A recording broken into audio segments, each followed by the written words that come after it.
അരി, പൊരി, ശർക്കര, ഉണ്ട. എണ്ണി പിരിച്ച് ടീമിട്ട് കളിക്കാൻ പോവാണ്. അരി എത്ര കിലോ വേണോന്ന്? ഇവിടെ ഉള്ളതുപോലെ. ആ, കാർഡ് ഏതാ?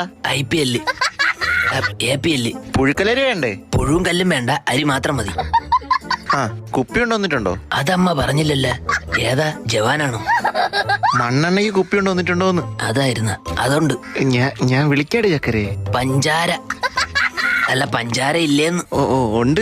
അത് മനസ്സിലായി. ഞാൻ ആ പച്ചക്കറി കട കയറിയിട്ട് വരാം. ആ, എന്തൊക്കെയാ വേണ്ടേ? 1/2 കിലോ മാക്രി, മലക്കറി. ഉള്ളി? അത് വീട്ടിൽ വിളിക്കുന്ന പേരാ. എന്ത് ഉണ്ണി? ഉള്ളി വേണോന്ന്? ചെറിയ ഉള്ളി 1/4 കിലോ. പഠിച്ചു ചേർക്കാനാണെന്ന് തോന്നുന്നു, ഇംഗ്ലീഷിൽ പറഞ്ഞു കൊടുക്കാം. ഗാർലിക്? ചാർലി ആരാ? ഗാർലിക്, വെളുത്തുള്ളി. പല കളറിലൊക്കെ ഉള്ളി ഉണ്ടോ? വെള്ള വേണ്ട, അഴുക്ക് പറ്റും. മഞ്ഞ ഉള്ളി മതി. തക്കാളി വേണ്ട? തക്കാളി വേണ്ടെന്ന് ആര് പറഞ്ഞു? തക്കാളി വേണം. തക്കാളിയും വെണ്ടയും. പിന്നെ മുരിങ്ങ. വഴുതന? കയ്യിൽ എണ്ണമയം ഉള്ളോണ്ടായിരിക്കും.